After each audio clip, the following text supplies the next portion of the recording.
अस्सलाम वालेकुम वरहमतुल्लाहि वबरकातुहू। मैं अंजू महाराष्ट्र अकोला से। हालांकि ये मेरा गार्डनिंग का चैनल है, लेकिन आज मुझे आपके साथ मेरे खुशी के पल शेयर करना है कि मैंने सी टेट के दोनों भी पेपर महज 35 डेज़ की स्टडी में किस तरह क्लियर किए हैं। अल्हम्दुलिल्लाह मैंने बहुत ही ज़्यादा अच्छे नंबरात से बहुत कम स्टडी में ये दोनों भी पेपर सी टेट के क्लियर किए हैं। आपको तो मालूम है कि सुप्रीम कोर्ट का जो निर्णय है कि 2027 तक हर टीचर जो जॉब पर है उसको सी टेट या फिर अपने अपने स्टेट का टेट पेपर पास करना निहायत ज़रूरी है, अदरवाइज़ उनकी जॉब ख़तरे में पड़ सकती है। तो इसको देखते हुए पहले तो मुझे बहुत ज़्यादा घबराहट थी कि मैं ये एग्ज़ाम क्लियर कर पाऊँगी कि नहीं कर पाऊँगी, क्योंकि इतने सालों के बाद इम्तिहान देना एक मुश्किल टास्क होता है। बट मैंने अल्लाह पर भरोसा रखते हुए अपना जो टाइम था उसको मैनेज किया, एक टाइम टेबल बनाया और अल्हम्दुलिल्लाह मैंने ये पेपर दोनों भी क्लियर किए। तो मैं आपके साथ शेयर करूँगी कि मैंने क्या-क्या किया। तो सबसे पहले मैंने सी टेट का जो सब्जेक्ट थे और सब्जेक्ट वाइज़ उनका जो सिलेबस था, मैंने सबसे पहले तो वो कलेक्ट किया, एक जगह किया कि जो सीडीपी है तो सीडीपी में कितने टॉपिक है, उसके बाद ईवीएस में लैंग्वेज में कितने टॉपिक है, लैंग्वेज फर्स्ट सेकंड में कितने टॉपिक है, उसके बाद ईवीएस में कितने टॉपिक है, उसके बाद मैथमेटिक में कौन सा सिलेबस है, कितने टॉपिक है। ये जब सिलेबस मेरे सामने आया तो उसके बाद मैंने क्या किया कि मेरा एक खुद का जो मुझे टाइम मिलता था, वो टाइम के हिसाब से मैंने अपना टाइम टेबल बनाया। देखिए, मैं ये टाइम टेबल आपके साथ शेयर करती हूँ। तो ये टाइम टेबल मैंने इस तरह बनाया जो मुझे वक़्त मिलता था। आप अपने हिसाब से टाइम टेबल बना सकते हैं, लेकिन मेरे पास जो टाइम था उसको देखते हुए मैंने ये टाइम टेबल बनाया। तो सबसे पहले मैंने सीडीपी, इसके लिए मैंने सुबह के 4:30 से 5:30 तक का वक्त दिया, क्योंकि ये टॉपिक थोड़ा इसको समझने वाला मुझे लगा। बहुत साल हो गए थे जब मैंने बीएड का पेपर दिया 2011 में, तो उसके बाद इतने साल होने के बाद और ये टॉपिक हमारे टच में भी नहीं था, तो मुझे ये सब का सब नया लग रहा था। इसलिए मैंने इसको वो टाइम दिया जब पूरा माइंड फ्रेश होता है। तो 4:30 बजे से, सुबह के 4:30 से 5:30 तक का टाइम मैंने सीडीपी को दिया। उसके बाद फिर नमाज़ वग़ैरह होती है और जो भी थोड़े अपने काम होते हैं, तो उसमें वक्त जाता था। फिर 6:30 बजे से 7:30 बजे तक मैं ईवीएस का, इसको मैंने टाइम दिया। ईवीएस के जितने भी टॉपिक थे, तो उसको कौन से दिन कौन सा टॉपिक मुझे पढ़ना है, ये मैं 6:30 से 7:30 बजे के दरमियान में पढ़ती थी।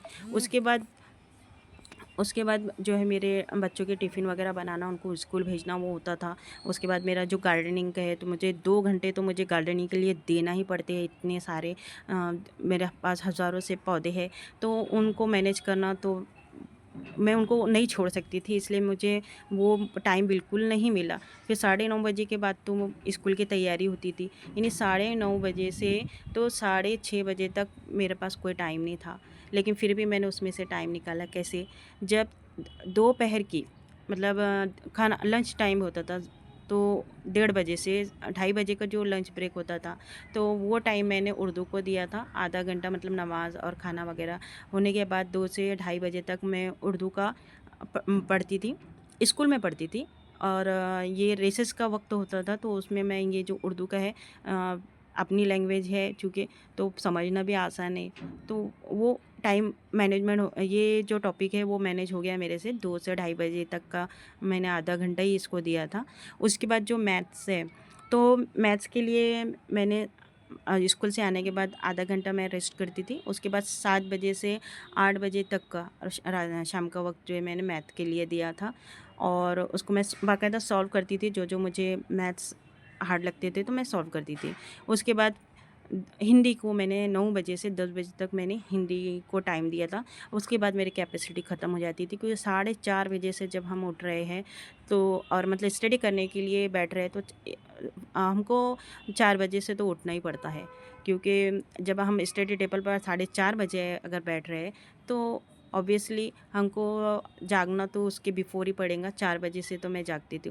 इस तरह मैंने जो है ये मेरा टाइम टेबल बनाया था। तो ये पेपर फर्स्ट के लिए था, पेपर फर्स्ट के लिए था, और मैंने फ़ोकस भी पेपर फर्स्ट के लिए किया था। सेकंड पेपर का मैंने सिर्फ लास्ट 3 या 4 दिन मैंने जो है पेपर सेकंड को देखा था, क्योंकि उसमें जो सीडीपी है और लैंग्वेज है और लैंग्वेज है तो वो तो सेम सेम होते हैं।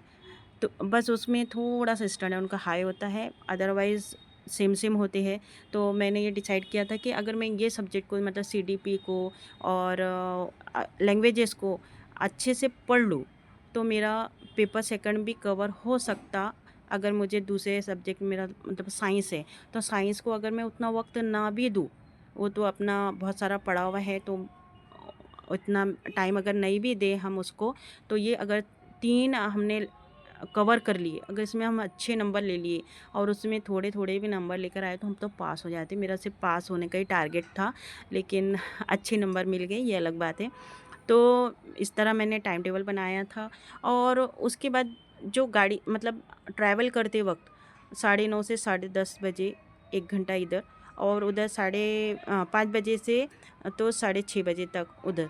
मतलब ये जो था, इसमें मैं ये तीनों सब्जेक्ट के जो यूट्यूब के मेरे सिलेक्टेड थे, जो मुझे पसंद आए थे, तो मैंने उन लोगों को उस वक़्त में सुना।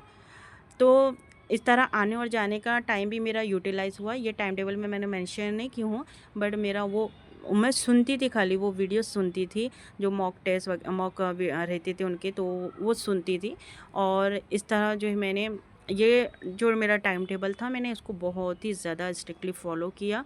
हाँ, कुछ कभी-कभी नहीं भी हो पाता था, बट मैंने पूरी कोशिश की कि मैं ये टाइम जो है मैनेज कर पाऊँ। तो इस तरह जो है मैंने 35 डेज़ की स्टडी में अल्हम्दुलिल्लाह मैंने सीटेट का पेपर क्लियर किया हूँ। और वो बच्चे जो जॉब नहीं करते, मैं उनसे भी कहना चाहूँगी कि बेटा, ये कोई मुश्किल नहीं है। जब मैं जॉब करते हुए, इतना बड़ा गार्डन का काम करते हुए, बच्चों को सँभालते हुए, जब मैं सीटेट का पेपर क्लियर कर सकती हूँ, तो आप क्यों नहीं कर सकते? कोई मुश्किल नहीं है। आपके पास तो बहुत ज़्यादा वक़्त होता है, दिन भर का वक़्त होता है। आप और नई जनरेशन हो आप, फ्रेश हो, तो आप आपका पूरा टाइम इसमें दो। और इंशाल्लाह जब आप आपका खुद का टाइम टेबल बनाएँगे और सीरियसली स्टडी करेंगे, तो कुछ भी हार्ड नहीं है ये पेपर। और मेरे जो साथी जो अब देना चाहते हैं टेट का पेपर, उनको बेस्ट ऑफ लक। आपको मेरा ये वीडियो कैसा लगा ज़रूर बताइएगा। Bye bye.